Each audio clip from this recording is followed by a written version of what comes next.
মন বাড়িয়ে ছুঁই লিখেছেন ফাবিয়া ও মহম্মদ। সঙ্গে আমি আছি মাহি। পর্ব সংখ্যা ৩। ঘুমন্ত সিংহকে জাগিয়ে তুললে যা হয়, মাহতিমের মধ্যে সেটাই দেখা যায়। তবে সহজাত শান্ত স্বভাবের ব্যক্তি মাহতিম। নিজেকে সাধারণভাবে রাখতে এবং মানুষের সাথে শান্ত চেহারায় কথা বলতে স্বাচ্ছন্দ্য বোধ করে সে। জীবনটা গোছানো হলেও নিজেকে কঠোর বিধিনিষেধে রাখতে পছন্দ করে। কিছু মানুষের জীবনে সব থাকা সত্ত্বেও অদ্ভুত শূন্যতা যেমন বিরাজ করে, তেমনি মাহতিমও তার গোছানো জীবনে কিছু একটা কমতি অনুভব করে। সকালের নাস্তাটা সারতে খাবার ঘরে যায় মাহতিম। সেখানে গিয়ে দেখে সবার খাওয়া প্রায় শেষ হয়ে গেছে। শুধু নীতি ও সানাজ একসঙ্গে গল্প করে রুটি তরকারি খাচ্ছে। মাহতিমকে বসতে দেখে সানাজ তড়িঘড়ি করে উঠে প্লেটে গিয়ে দুটো রুটি ও একটা বাটিতে তরকারির ঝোল বেড়ে দেয়। মাহতিম পুনরায় টেবিলে বসতেই মাহতিম রুটি ছিঁড়তে থাকে। ছেঁড়া রুটিটা ঝোলে চুবাতেই নীতি কথার মাঝে সানাজকে বলে ওঠে, আচ্ছা, সকাল থেকে যে মেহনুরকে কোথাও দেখলাম না, ও কোথায়? ও কি ঘুম থেকে ওঠেনি? খেতে গিয়ে মাত্রাতিরিক্ত হোঁচট খেল মাহতিম। ঝোলে ভেজানো রুটিটা আর দাঁতে চিবানোর সাহস পাচ্ছে না। মেহনুর যে লজ্জায় আর রুম থেকে বেরুচ্ছে না স্পষ্টরূপে বুঝে গেছে মাহতিম। নিজেকে প্রচুর গালাগাল করল সে। কাল কেন ওদিকটায় গিয়েছিল? একটা মেয়েকে লজ্জায় ফেলার ইচ্ছা কোনো কালেই ওর ছিল না। নীতির প্রশ্ন শুনে সানাজ রুটি ছিঁড়তে পারল না। মন উদাস করে নিচু সুরে বলল, ওর শরীর খারাপ নীতি, ভোর রাত থেকে জ্বরে কাঁপছে। ছোট মা ফজরের নামাজ পড়ে কি মনে করে ওর রুমে গেল, গিয়েই দেখে জ্বরে কুকড়ে কাঁপছে। দাদা ভাই এর জন্যই তো তাড়াতাড়ি খাওয়া সারলো, ডাক্তার ডাকা ছাড়া উপায় নেই। জলপট্টিতেও কাজ দিচ্ছে না। 7টার দিকে একবার গোসল করিয়েছে, কাজ হয়নি। জ্বর একদম কমছে না। নীতি কথাগুলো শুনে পদে পদে চমকে যাচ্ছিল। অসুস্থ হওয়ার আসল কারণটা অনুমান করতেই তৎক্ষণাৎ কিছু মনে পড়ার ভঙ্গিতে দ্রুত মাহতিমের দিকে তাকালো। অমনি গলা শুকিয়ে এলো ওর। মাহতিম তখন প্লেটের দিকে তাকিয়ে সাংঘাতিকভাবে রুটিটা মুচড়ে ফেলছিল।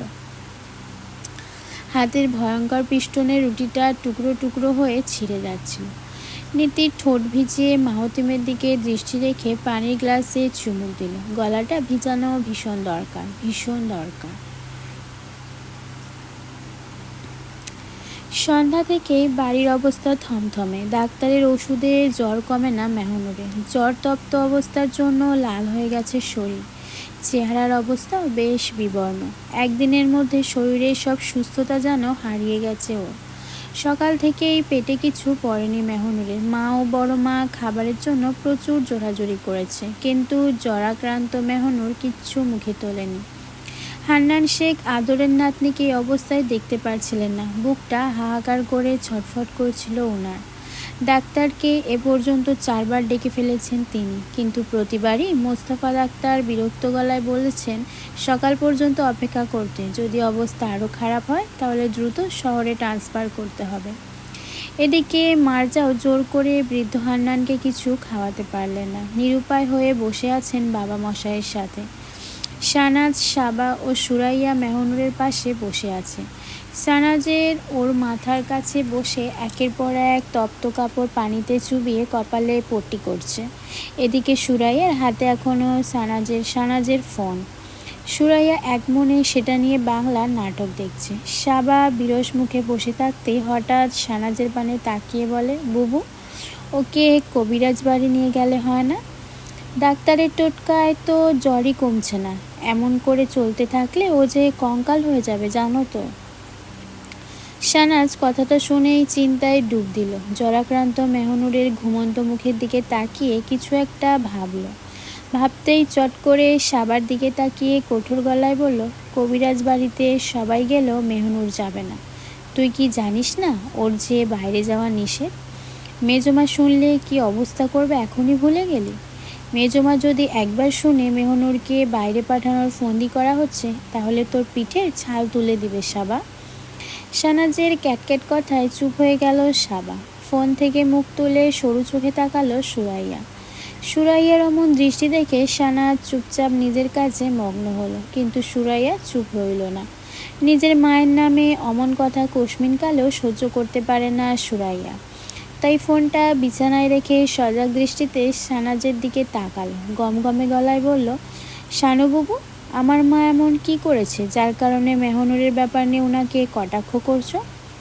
শাহনাজ ভেজা তোয়ালে চিপড়ে মেহনুরের তপ্ত গালটা মুছতেই বলল, তোর মা যে ভালো জাতের মানুষ তাই বলতে বাধ্য হই। আর শোন, এখানে বসে তর্ক করবি না, ও অসুস্থ, এই মুহূর্তে একটা শব্দ উচ্চারণ করবি না, যা বলার বাইরে যেয়ে বলবি, আপাতত চুপ থাক।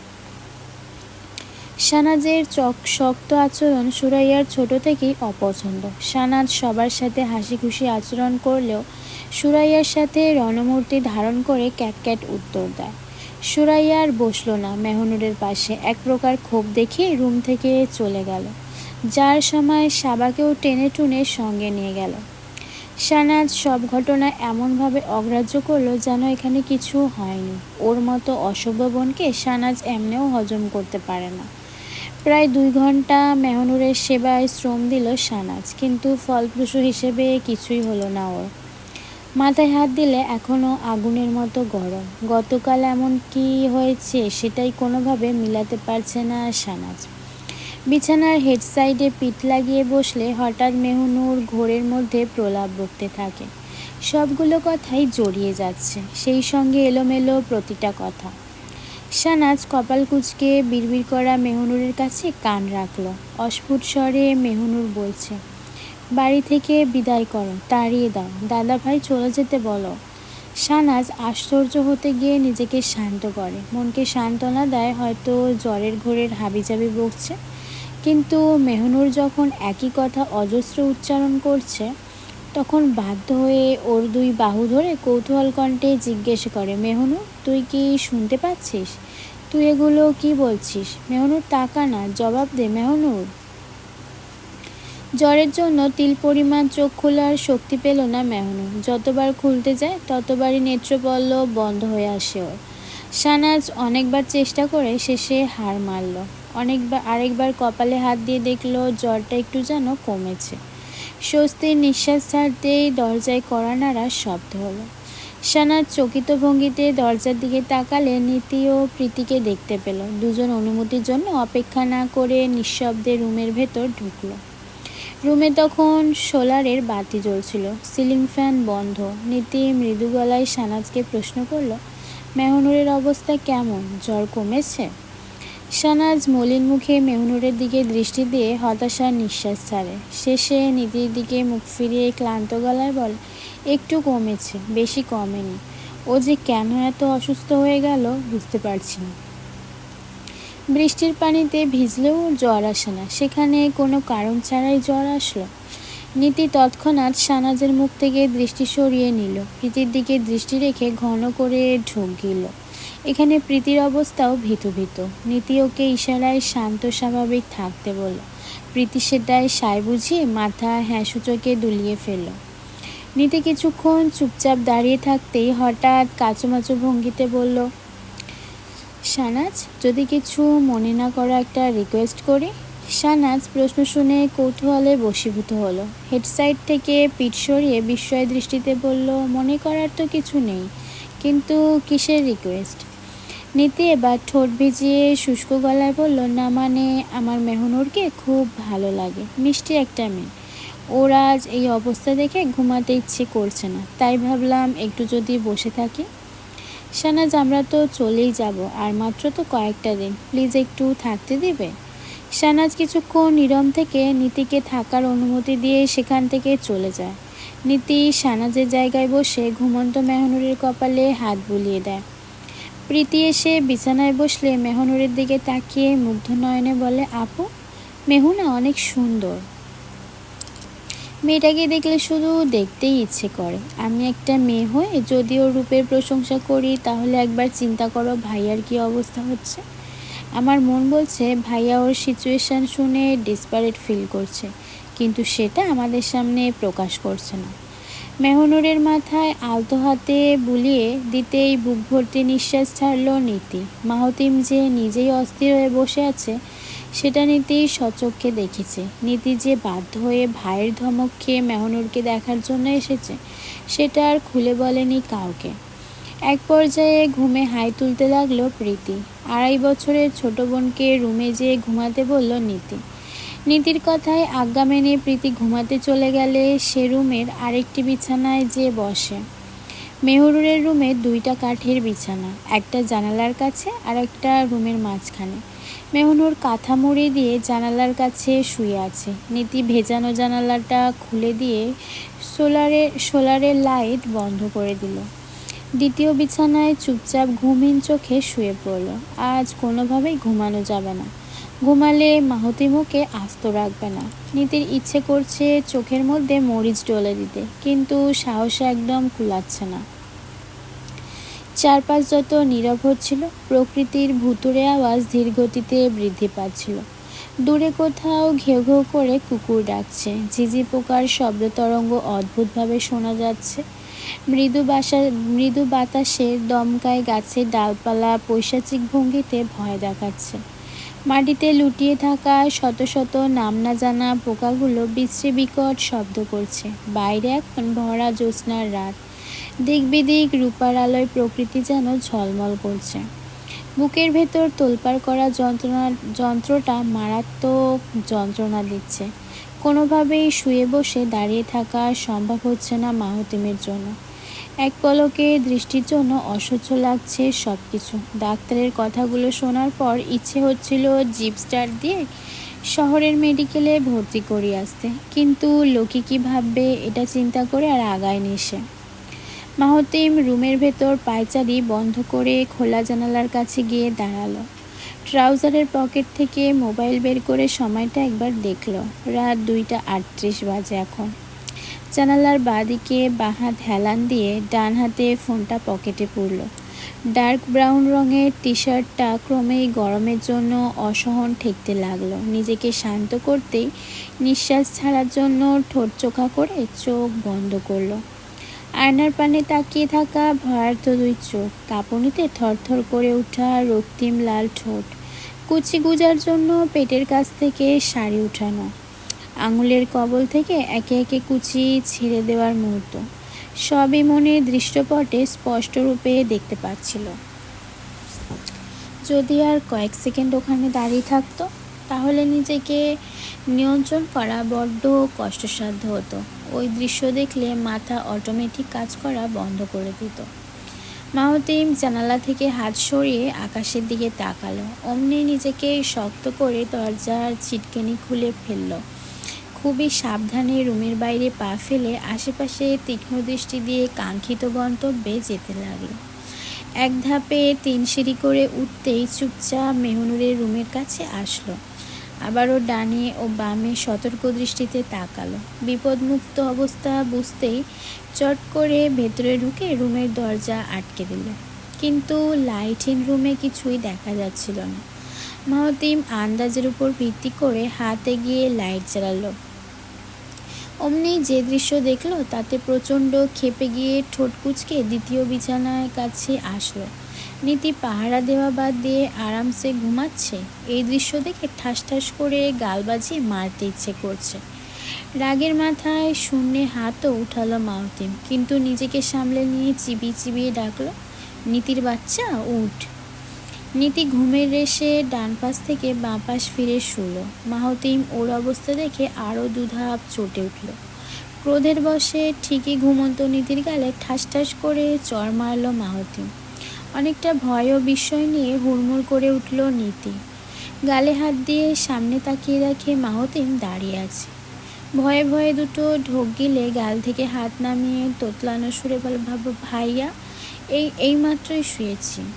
মাহতিম ক্রুদ্ধ স্বরে বলে ওঠে, তা তো দেখতেই পাচ্ছি, তোকে আমি ঘুমানোর জন্য পাঠিয়েছি। কি বলেছিলাম মনে নেই?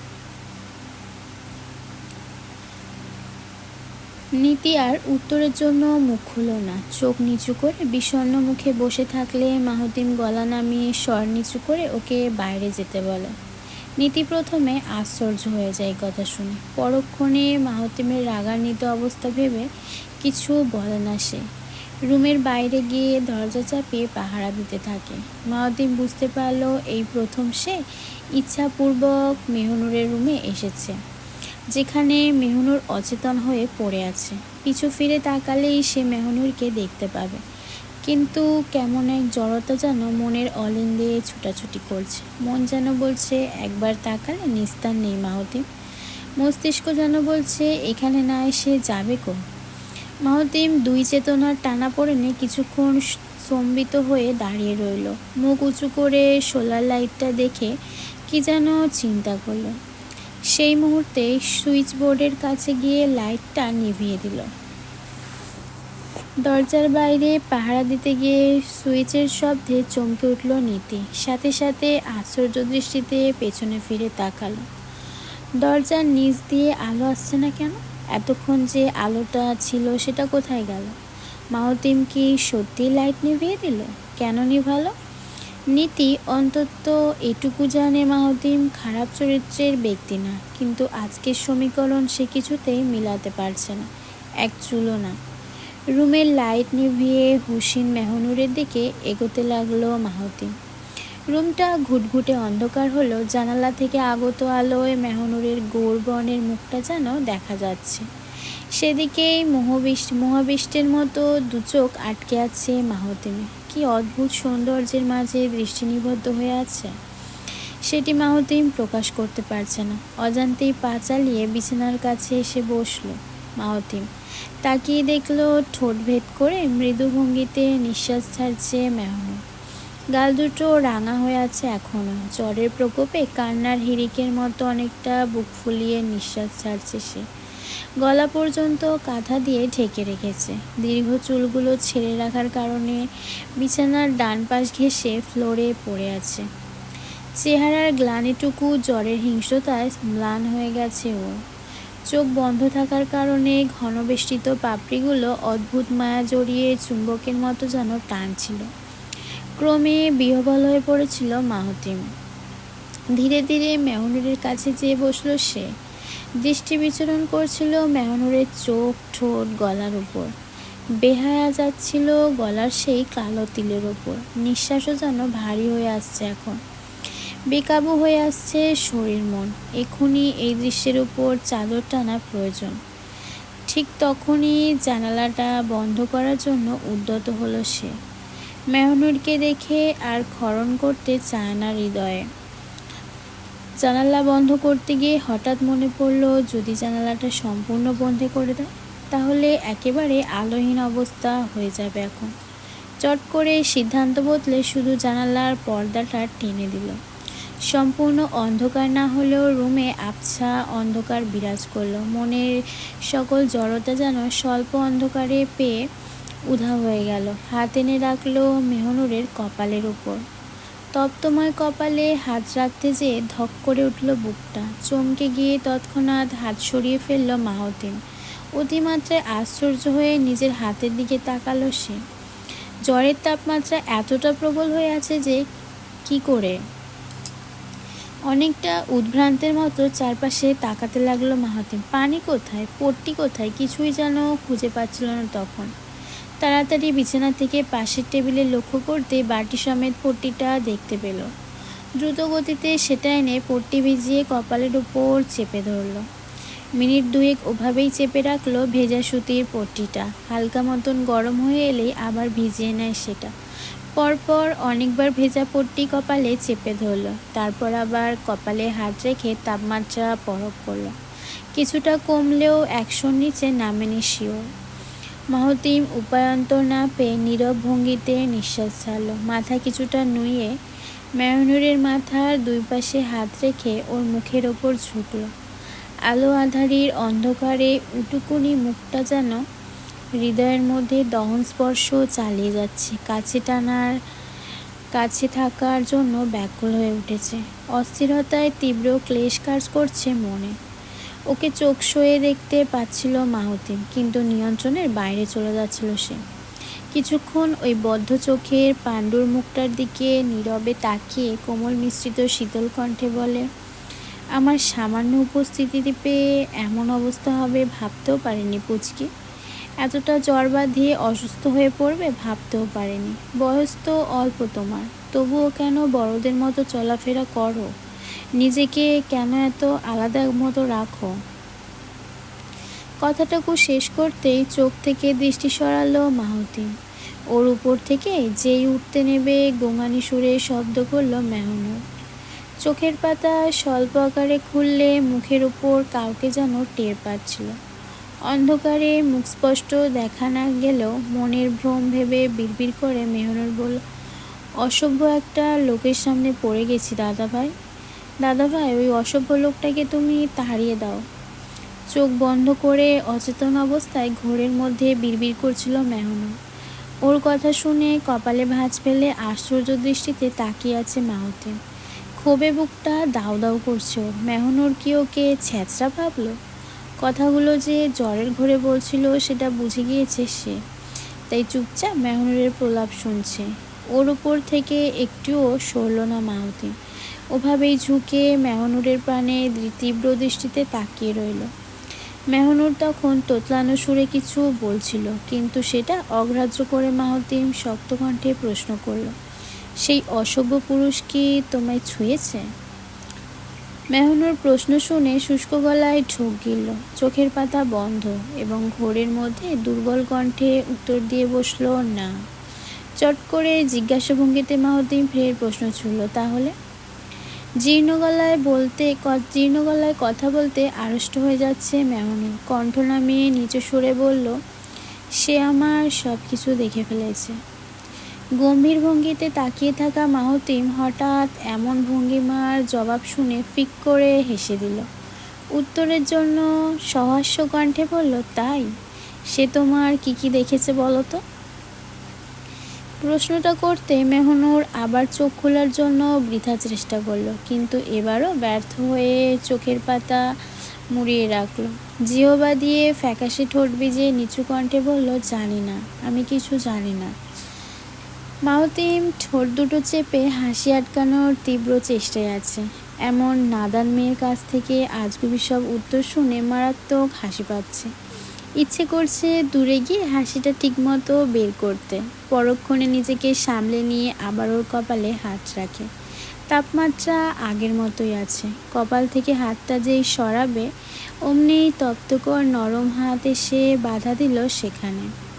মাহতিম নির্বাক দৃষ্টিতে তাকিয়ে থাকলে কপাল থেকে হাত সরিয়ে দিল মেহনুর। নিজের উষ্ণ হাত দুটোর মধ্যে মাহতিমের হাতটা আবদ্ধ করে নিল। আঙুলের ফাঁকে আঙুল গুজিয়ে শক্ত করে ধরার চেষ্টা করলো, কিন্তু দেহে সামান্যতম শক্তি না থাকায় শক্ত করে ধরতে পারছিল না। আঙুলগুলো শক্তিহীন হয়ে মাহতিমের হাতটা ছেড়ে দিতে বসলো।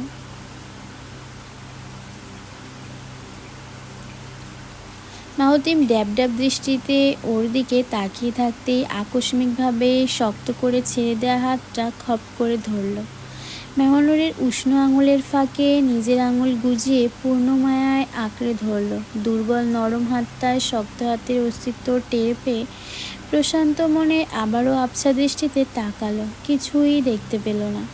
পুনরায় চোখের পাতা বুজে হাত জোড়া নিজের দিকে টানতে লাগলো। মাহতিমের এক হাত তখন মেহনুরের ডান হাত আঁকড়ে ছিল, আরেক হাত ছিল ওর কানের পাশে বালিশের ওপর। মাহতিম নিজেকে চূড়ান্ত রূপে সংযত করার চেষ্টায় ছিল। মেহনুরের এতটা কাছে যে নিজের মনকে আটকানো দুঃসাধ্য ছিল, তবুও প্রাণপণ চেষ্টায় নিয়ন্ত্রণ থাকার প্রয়াস করছিল মাহতিম। ওই মুহূর্তেই সবচেয়ে ধারণাতীত কাজটি ঘটালো মেহনুর। মাহতিমের হাতের উল্টো পিঠে নিজের লালাবু উষ্ণ ঠোঁটজোড়া রাখল। মেহনুর দিকে দৃষ্টি ফেলে দাঁতে দাঁত চিবিয়ে ফেলল মাহতিম।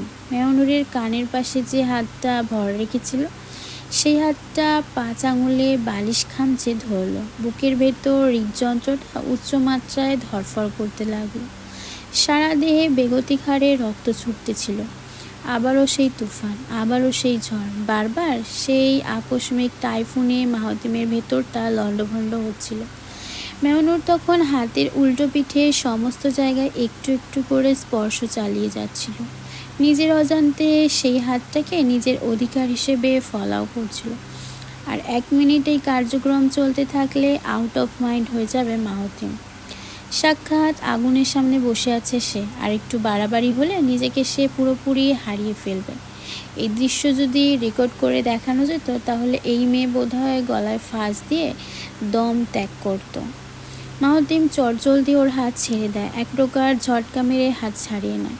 পকেট থেকে তাড়াতাড়ি ফোন বের করতে যেয়ে ভুলবশত পকেট থেকে কিছু ফেলে দেয়, কিন্তু তীব্র উৎকণ্ঠায় জর্জরিত হয়ে সেদিকে তাকানো ভুলেই যায়। কানে ফোন লাগিয়ে যতটা সম্ভব স্বাভাবিক হওয়ার চেষ্টায় নিজের সুরকে তর্জমা করে। ওপাশ থেকে ফোন রিসিভ হলে মেয়েলি সুরটা কৌতূহল কণ্ঠে বলে ওঠে, ভাইয়া তুমি লাইট নিভিয়েছো কেন? ওর রুমে লাইট নিভিয়ে কী করছো? প্লিজ তাড়াতাড়ি জবাব দাও ভাই, I need accurate answer. Mahtim এমন প্রশ্ন শুনে খ্যাপাটে ভঙ্গিতে চিবিয়ে বলল, তোর গালে কাটায় কাটায় 4টা থাপ্পড় মারা দরকার। মারটা পরে দিচ্ছি, আগে দেখ বাইরে কেউ আছে কিনা, ভালো মতো দেখবি। একটা কাকপক্ষীও যেন বাইরে ঢু না মারে। নীতি চটপট ডানে ও বামে মুখ দেখলো, একটু সামনে বারান্দার রেলিং ধরে নিচের দিকেও দেখলো, কোথাও কেউ নেই। এবার তাহলে শান্তি। ফোনের ওপাশে আশ্বস্ত সুরে জবাব পাঠালো, ডানে বায়ে উপর নিচে কোথাও কেউ নেই ব্রো, তুমি জলদি রুম থেকে বেরিয়ে আসো। কয়েক সেকেন্ডের ভেতর মাহতিম নিঃশব্দে দরজা খুলে বাইরে বেরোলো, নিজেও একবার সতর্ক দৃষ্টিতে আশেপাশে দেখে